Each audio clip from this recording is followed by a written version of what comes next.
Ultimately, what it boils down to is absolutely, if you can, you should. If you can hire inclusively, you should hire inclusively every step of the way, including that end result, that actor.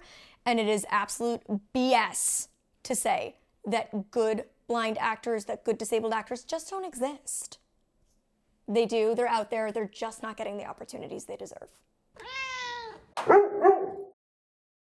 Disclaimer, if I seem like a squirrely whirly girly in this video, it's because, spoiler, I am. My brain like scrambled eggs today. It's 3 p.m. I think I've eaten a collective 300 calories and drank too much caffeine for how little food is in my body. I am not promoting this. I am just saying that's where I'm at today. Want to know why? I'm going to tell you anyways. Because today, in real life, not right now for you, but today in real life for me, the cover of my book and the announcement that I have a book, it happened today. And I got the physical copy of the ARC, Advanced Reader Copy, in my hands. This is it. This is my book. I spent 2 years working on this, and now it is real, and it is public aware. It's public knowledge now. I can actually talk about it. This thing I've been keeping inside. This is a crazy day. People magazine did like an exclusive revealing the cover and announcing the book, and then I got to start posting about it, and the pre-order is live. If I get extremely annoying about this in the coming months, I apologize, but I've never been more proud of anything I have ever accomplished in my entire life than I am of this book. So please, link down below to pre-order Unseen, How I Lost My Vision But Found My Voice. It is available for pre-order at anywhere you purchase books. And yes, it will be in an Audible format as well, read by yours truly. This looks a little bit different than the final copy will look. This is what the final will look like. So there'll be like, the letters will be actually foiled. There'll be tactile real braille on it, all sorts of stuff. But wow, this is what 65,000 words looks like.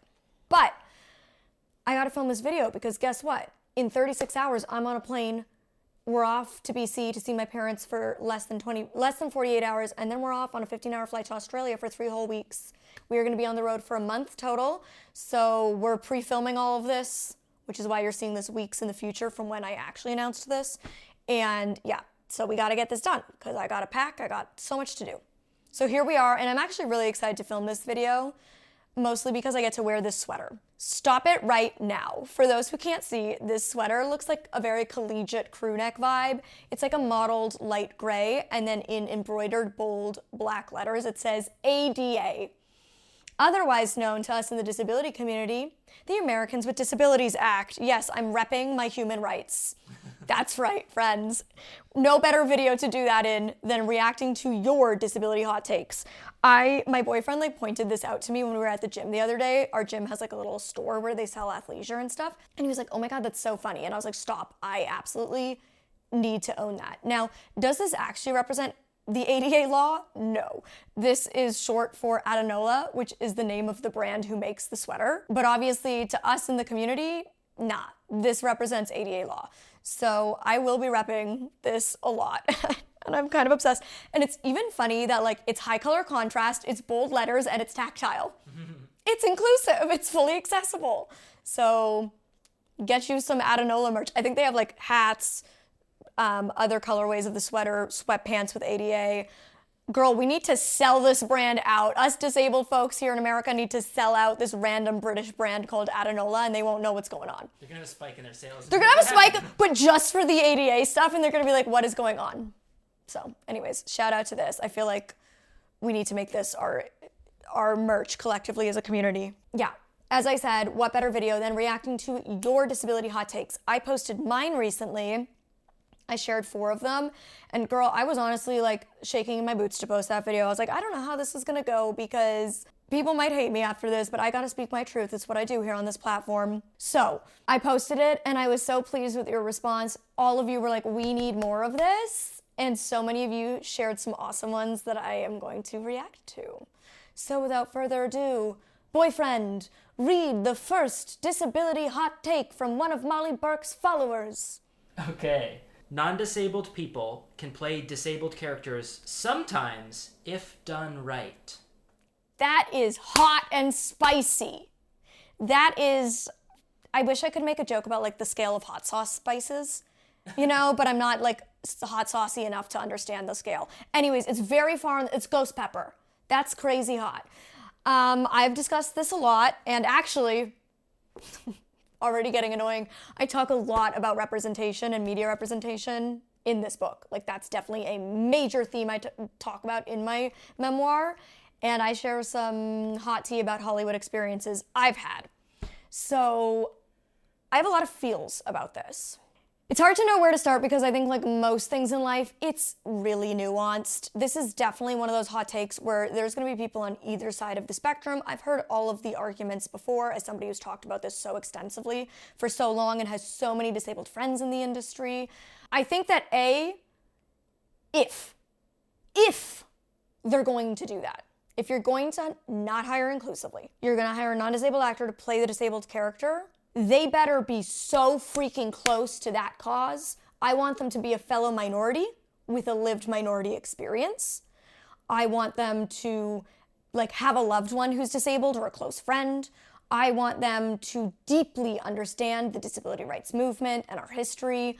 I want them to have a consultant working on the script with them. Like, disabled people need to be hired at other parts of the process, from writing the script to the casting to being on-set consulting to running the scene with the non-disabled actors. Like, disabled people, if we're not going to hire them to play the part, better be involved at every freaking other part of the process, because the end result is determined by all of the other parts, right? Like, everything comes together. Representation is not just important on screen, it is important every step of the way. So at the bare minimum, if we're not hiring the actor inclusively, everything else better have been done so right with consult from the community who has that specific disability to make sure that there is no possible way that the non-disabled actor can F this up for us and can make the cause worse, right? Because so many times when it's not done right, what it does is not just not represent us, it actively harms us. Misrepresentation actively harms us every single day. And that's what they've historically done, which is why that's such a big deal. And another massive issue with this is disabled actors, just like disabled people seeking any employment, are constantly overlooked. There are so many people vying for these roles. Disabled people are only ever considered to play disabled characters. So then for that tiny pool of roles, for it to go to a non-disabled actor who's up for so many roles is not fair. So for example, for me, over the last over a decade of my life doing auditions, I am only ever asked to audition for blind women. I have once in my life been asked to audition for something that wasn't a blind woman, and it was to play an influencer. So, me as an example, all these auditions only being offered for blind women. Now, beyond that, I have to be the correct age demographic. I have to be the correct location. So say, for example, if it's shooting in Canada, I have to have the legal right to shoot there. That's one thing that they take into consideration. I have to be the correct height, the correct look. I lost a role because I got down to top 2 or 3, and then I lost it because the main character that I was playing would have been playing a series regular against the main character was also white, so we just didn't look diverse enough in all the scenes we'd be in. Literally, that's stuff that they take into consideration. So when we're putting it into this tiny freaking amount that I have to fit that so perfectly, that is so limiting for my options, when realistically, I should be able to audition for any character that I fit the description of, whether blindness is a part of that or not. But what we know is that if I was even able to get that audition, the moment I go in, their ableism would likely stop them from wanting to hire me, because that's a big thing that they don't see as part of the character. Oh, we just don't see this character as being blind. Or, and I've heard these things, people's concerns around oh, it's not safe to hire her. Oh, it's easier to hire a sighted person. So it's when we're putting all these biases and all of this ableism and discrimination, it's so hard for disabled actors to be taken seriously and to get opportunities. So to then give that to a sighted woman who gets to go on 10 auditions a week, and I get one every 6 months, I don't think that's fair. Ultimately, what it boils down to is absolutely, if you can, you should. If you can hire inclusively, you should hire inclusively every step of the way, including that end result, that actor. And it is absolute BS to say that good blind actors, that good disabled actors just don't exist. They do, they're out there, they're just not getting the opportunities they deserve. Okay, I think you'll have a good take on this. So, audio description and closed captioning should never censor what is seen or heard in a movie or TV show. I mean, yes, preach, absolutely. Absolutely. Audio description and captioning are not there to censor anything. They are there to provide us equal access to what we would receive if we could see or hear. There is no reason anything should ever be censored from us. And I have seen this conversation. I saw this conversation happening in the ALS community. ALS. Sorry, that was from the last Hot Takes video. ASL. ASL. In the ASL community, like interpreters having this conversation on TikTok. And one interpreter was like, I don't think that I should sign certain words if I'm not from the minority who would be able to speak those words out loud. And it's like, well, my dude, you're not saying them. You're simply saying it for that person in a way that the deaf person can consume. You're not saying it, right? So his argument was like, I'm a white man. If I'm signing for a black person and they say the N-word, it's okay for them to say that. But like, I can't say that, so I'm not gonna sign that. And it was like, no. You're not saying it.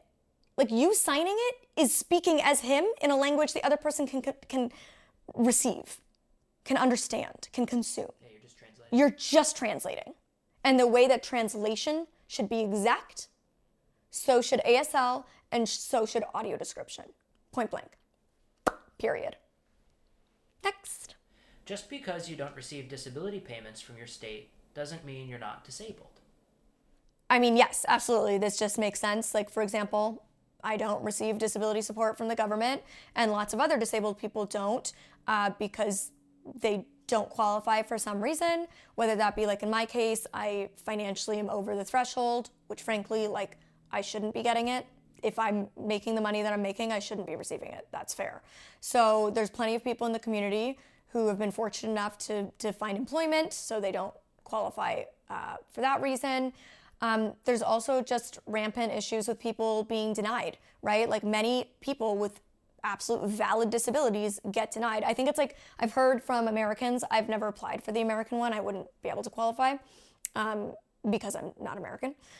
But I've heard, and it's not like this in Canada, at least it wasn't when I was on ODSP, which was my government support in Ontario.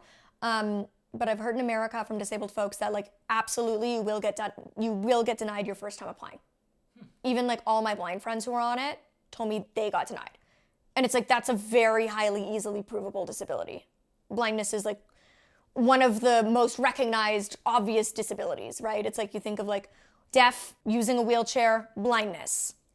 That's like the hot top list of disabled people, right? And like, even blind people get denied every time I've heard their first time applying. So absolutely, like, the more nuanced your disability is, the more the government can try to fight on it, they will. And that does not make your disability invalid. That does not mean you're not disabled. Like, one government body recognizing you as disabled or not does not negate your disability and its existence. So yes, absolutely, whether it's because they do not qualify for one reason or another, or whether it's simply because the government has like ridiculous regulations and policies to try to keep people off of it. Yeah, not being on it doesn't mean you're not disabled. I am not disabled, but I work with disability. I think special needs concept is just wrong.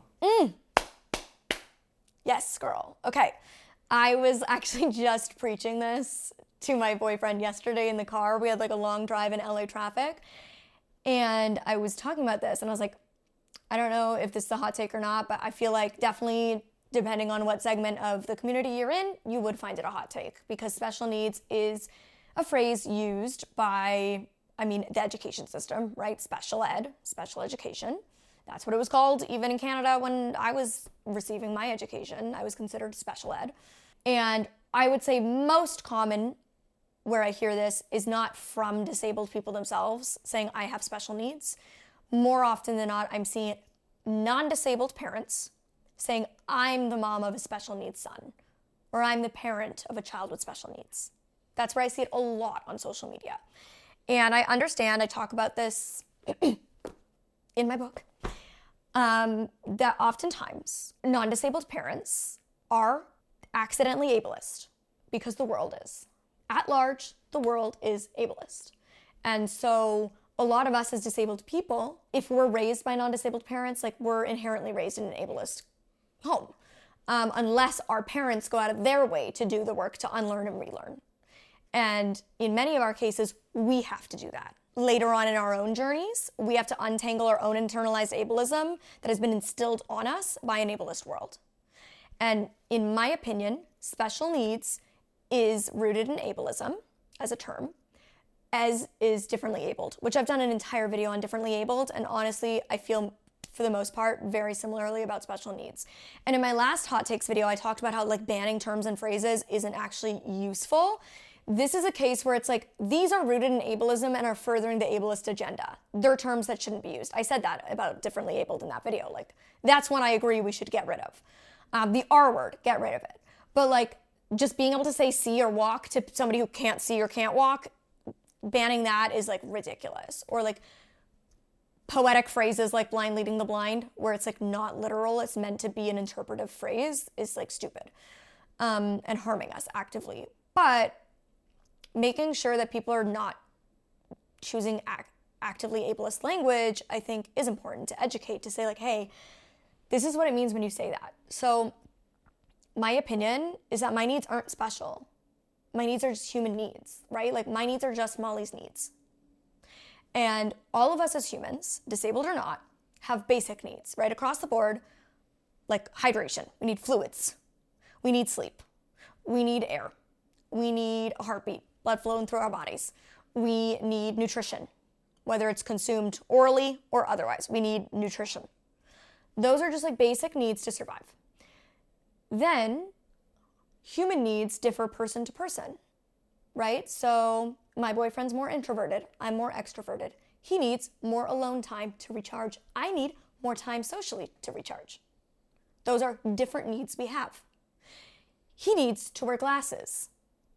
Another person might need to wear a lot of sunscreen because they're fair-skinned and they burn really easily, as opposed to their more melanated friends.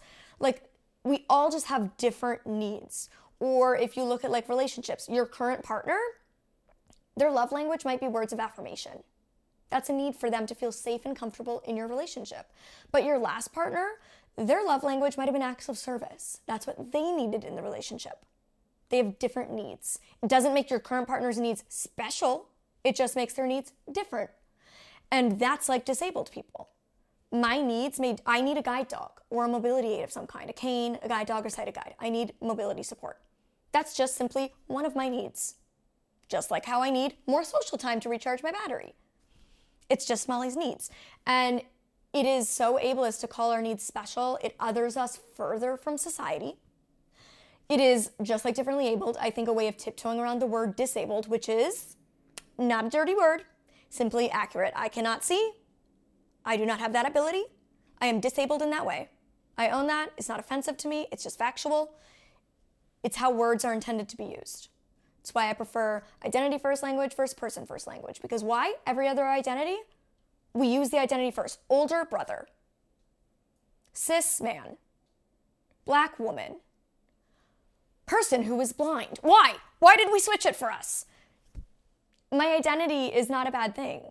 And so it's like by using special needs, we're trying to avoid using disabled, but we're also now othering that person, saying, oh, their needs are special to the rest of us. They're different from us. And it's frankly hurtful to say that my needs are special. Like, you have to bend over backwards to work so hard to accommodate for my special needs. They're just my needs, and we can accommodate them the way we accommodate everybody else's needs. Some needs are just a little more to accommodate than others, and that's okay. In terms of being a parent to a special needs child, I really think leaning into just simply saying it as it is, chronically ill and or disabled. I would also suggest like taking the time to unpack that for yourself. I am not saying that's an easy journey, right? Like, I, as the disabled person, live with the disability, and I had to unlearn and relearn for myself. My family has had to. It's a lot. It's a lot, especially when you're new to it. but there's so many resources out there, and I would really recommend learning from disabled adults, not from other parents of disabled people who are not disabled themselves. Please learn from the community, not from people attached to our community on the outside. There's so many content creators all over every platform making free content, sharing their perspectives. So I recommend getting to the place where hopefully eventually you can feel comfortable and confident saying disabled and know it is not a negative thing. It's just a thing. And for education, like accommodated education, accessible education, adapted education. I think there's so many other terms we could use. I'm sure there's a lot better ones that I'm not thinking of off the top of my head right now, but I'm curious what you would say. So leave your suggestions below, and also let me know what you think of these hot takes. Are you on my side, or where are you sitting? Where are you sitting with these? What's your take? Okay, so they say disabled people who receive federal benefits should not have those benefits revoked if they get married. Okay, so first off, this is a topic I've heard talked about a lot in the community. I want to again repeat, I've never been on the American version of disability government support. I am not American, so I admit I do not know all of the laws and nuances around this. I read some of the replies because it was about 24 replies to this, and people were kind of like debating it a little bit, and people were sharing like in Australia or in the UK, different parts of Europe, that it's that way as well. So I want to talk about this more as like a broad topic, right? Which is simply how like low the frickin' threshold is to be kicked off, which was the same when I was on ODSP. You couldn't have like assets over a certain number, which for argument's sake, let's say was 5,000. I think it was 2. It's probably different now. This was over a decade ago. But like, let's go crazy and say as high as 5,000. 5,000 in assets total. That meant money that I could have saved, invested outside of my RDSP, which is like a disability savings plan. Like a home. It meant like if my parents died and passed their home down to me, I'd get kicked off ODSP because I now have an asset that's worth something. That's insane. Right? That's designed to keep disabled people oppressed. That is designed to keep disabled people down. That is not empowering our community in the slightest. And frankly, the amount of money you get per month is barely livable to begin with. It barely covers basic human necessities: shelter, food, medical. We as disabled people know the disability tax far too well. Living as a disabled person simply costs more. I believe the estimate was for disabled Americans, it costs on average $18,000 more per year. That's being able to purchase,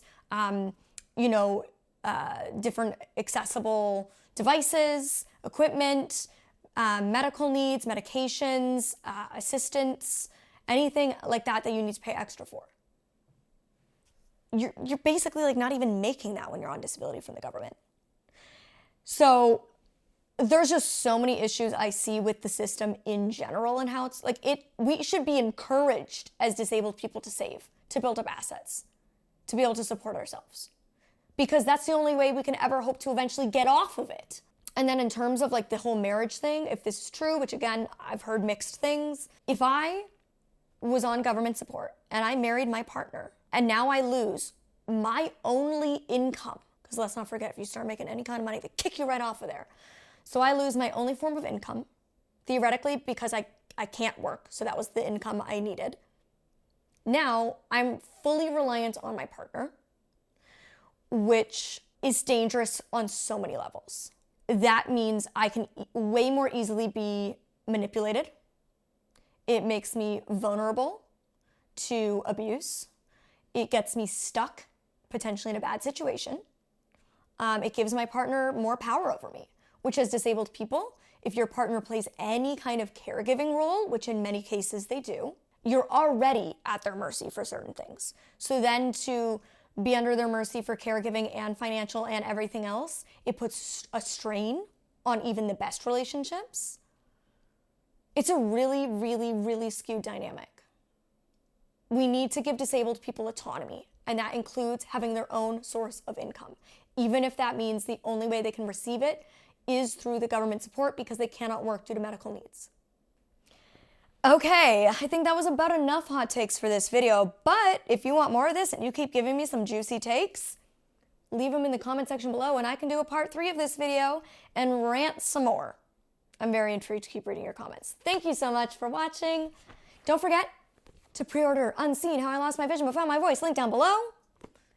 And until next time, you can click over here to see my first hot takes video where I share mine, or you can click over here to watch about the books I recommend you read by other disabled authors.